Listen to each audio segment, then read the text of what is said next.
नमस्कार, मानस Mishra only news nation में आप सभी का बहुत बहुत स्वागत करता हूं। जब से chief justice of India justice Suryakant ने अपना पदभार संभाला है, तब से लेकर अब तक उन्होंने एक के बाद एक बड़े फैसले लिए हैं। और वो फैसले आज कई ऐसे फैसले हैं जो आज देश में प्रगति की राह पर ले जा रहे हैं। और उन्हीं फैसलों में एक और फैसला जो अब लिया है उन्होंने, और इसे कहते हैं धाकड़ फैसला, चीफ जस्टिस का धाकड़ फैसला, जहां पूर्व सीजीआई जस्टिस गवई साहब को बड़ा झटका लगा है। क्योंकि आपको याद होगा, राहुल गांधी पर एक फैसला लिया गया था जिस पर राहुल गांधी को 2 साल की सजा हुई थी। उनका लीडर ऑफ अपोजिशन का पद की जो संसद सदस्यता थी वो रद्द हुई थी और लीडर ऑफ अपोजिशन पद को झटका लगा था। अब इन सबके बीच में एक बड़ा सवाल था, क्या पूर्व सीजीआई का राहुल गांधी से कोई डील हुई थी? तो आपको लिए चलते हैं इस खबर की तरफ, जो आज ये पूरे प्रकरण में आखिरकार देश के पूरे देश में जो भी हो रहा है उसमें चीफ जस्टिस का कितना अहम रोल होता है, आज आपको पता चल जाएगा। Chief justice of India justice Suryakant के इस धाकड़ फैसले से और पूर्व जो सीजीआई थे उनको किस तरह से झटका लगा है, वो आपको बताएंगे। अनुरोध करेंगे वीडियो के कमेंट बॉक्स में अपनी राय प्रतिक्रिया जरूर दीजिएगा और वीडियो को लाइक शेयर जरूर करिएगा। आपको बता दें, इस पूरे मामले पर सबसे पहले आपको ज्ञात होगा 2023 में संसद से कानून बना, जिसमें जब चुनाव आयुक्त की नियुक्ति होती है, चुनाव आयोग के चुनाव आयुक्त की नियुक्ति होती है, तो उसमें उससे पहले चीफ जस्टिस ऑफ इंडिया को भी इंक्लूड किया जाता था। यानी कि भारत के प्रधानमंत्री, लीडर ऑफ अपोजिशन और इसके अलावा चीफ जस्टिस ऑफ इंडिया मिलकर के चुनाव आयुक्त की नियुक्ति करते थे, चुनाव आयोग की। लेकिन संसद में उसके बाद एक कानून बना, जिसके बाद संसद 2023 का कानून जो था, जिसके बाद चीफ जस्टिस ऑफ इंडिया को बाहर कर दिया गया और उसमें प्रधानमंत्री, लीडर ऑफ अपोजिशन और एक केंद्रीय मंत्री मिलकर के चुनाव आयुक्त की नियुक्ति करेंगे। यह संसद से बिल पास हो गया। अब इसी कानून को लेकर के चुनौती दी गई थी सुप्रीम कोर्ट में और यह याचिका पहुंचती है चीफ जस्टिस ऑफ इंडिया के, मतलब उनके अपने कोर्ट में। अब इसी पर उनको फैसला लेना था और ये जो फैसला लेना था, इसमें 3 सदस्यीय जो जज की टीम थी, जिनको ये फैसला उनको अपॉइंट किया गया था, वो थे जस्टिस सूर्यकांत, जस्टिस जयमाला बागची और जस्टिस विपुल एम पंचोली की पीठ इस मामले की सुनवाई करनी थी। मामला जब चीफ जस्टिस के पास जाता है, वो देखते हैं, उसके बाद वो जबरदस्त फैसला लेते हैं। लेकिन उस फैसले की तरफ बढ़ें, चीफ जस्टिस की तरफ बढ़ें, आपको वो केस याद दिला देता हूं, क्योंकि आज का ये फैसला सीधे तौर पर राहुल गांधी की सदस्यता, जो 2 साल की सजा के बाद रद्द हुई थी, गुजरात हाईकोर्ट के जज के द्वारा लिया गया फैसला, जहां राहुल गांधी को 2 साल की सजा हुई थी, उसके बाद ये पूरा मामला पहुंचता है चीफ जस्टिस ऑफ इंडिया पूर्व में जो थे सीजीआई गवई के पास, जो उस वक्त चीफ जस्टिस नहीं थे।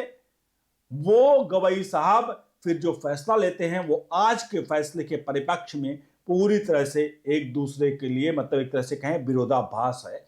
और आज का फैसला, वो जो उस वक्त चीफ जस्टिस ने फैसला लिया था गवई साहब ने, उसको शायद पूरी तरह से एक्सपोज करता है।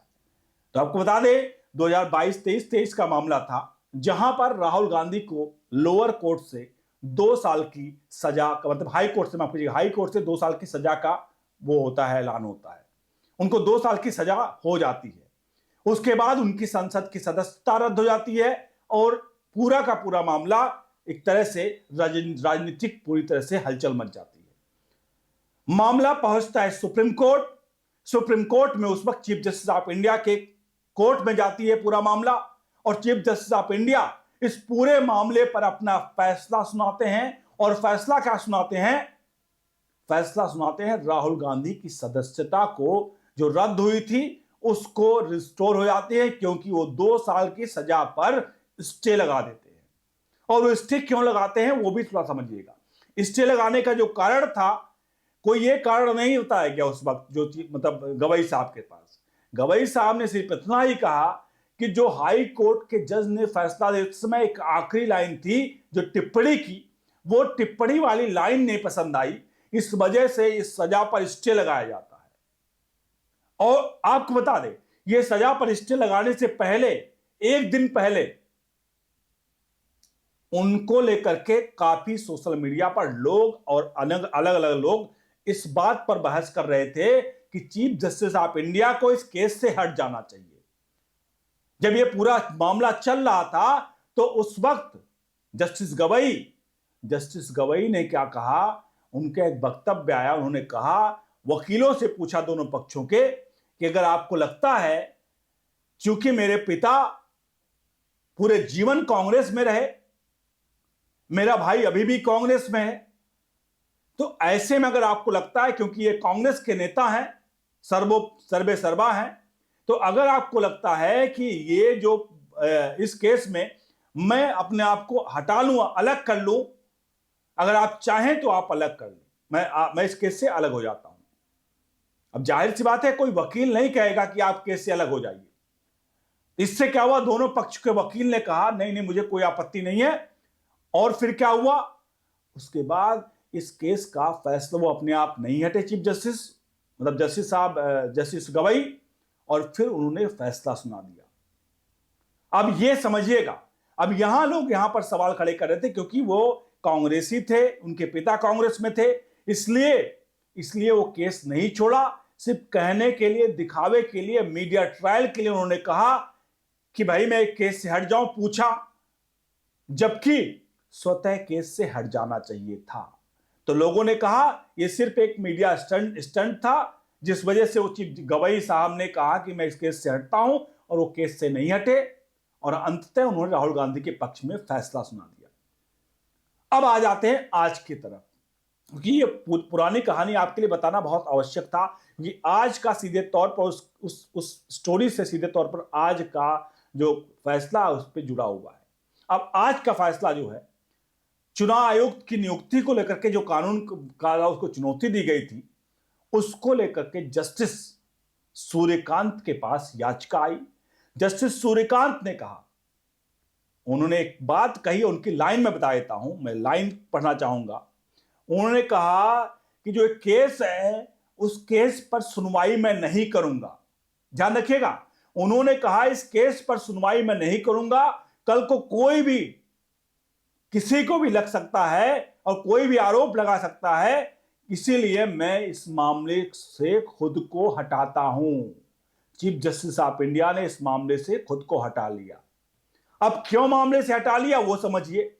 मामले से इसलिए हटा लिया चूंकि यह मामला जो था चुनाव आयुक्त के नियुक्ति का था, और इसमें जो याचिका डाली गई उस याचिका में इस बात का जिक्र था कि इस केस में जहां पहले जिस तरह से होता था, जिसमें चीफ जस्टिस ऑफ इंडिया, पूर्व मतलब प्रधानमंत्री, चीफ जस्टिस ऑफ इंडिया और जो लीडर ऑफ अपोजिशन, तीन मिलकर के चुनाव आयुक्त की नियुक्ति करते थे, इसलिए अब भी जो नया कानून आया उस कानून को स्टे करके इसमें एक बार फिर से चीफ जस्टिस ऑफ इंडिया को भी लाया जाए, उनको सम्मिलित किया जाए, जिससे चुनाव आयुक्त की नियुक्ति की जा सके।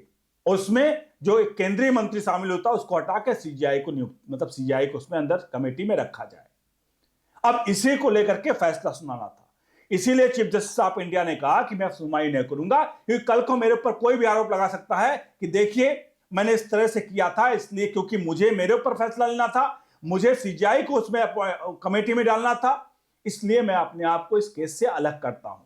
और चीफ जस्टिस ऑफ इंडिया ने यह जबरदस्त फैसला लिया, और यह जबरदस्त फैसला सीधे तौर पर यह धाकड़ फैसला पूर्व जस्टिस के लिए एक तरह से, मतलब पूर्व जस्टिस गवई के लिए एक बहुत बड़ा झटका है, क्योंकि उस वक्त भी आज यहां पर chief justice of India justice Suryakant ने नहीं पूछा जजों से, मतलब वकीलों से, दोनों पक्ष के, कि भाई आप बताइए क्या मैं इस केस में रहूं या ना रहूं। और अगर ये पूछते भी तो कभी आज तक किसी वकील ने, बहुत कम ही होता है केस कि कोई वकील कहे जज को, अगर जज पूछ रहा है, क्योंकि जज तो कर्टसी में पूछता है, तो कभी नहीं कहता वो वकील या किसी पक्ष के वकील नहीं कहते हैं कि भाई आप केस से हट जाइए। तो ये पूरा मामला अभी आप यहां समझ सकते हैं। एक तरफ राहुल गांधी के केस में जस्टिस गवई ने वकीलों से पूछा, और इसे कहते हैं सच्चा देशभक्त चीफ जस्टिस ऑफ इंडिया, जिन्होंने सीधे तौर पर इस केस से अपने आप को अलग कर लिया।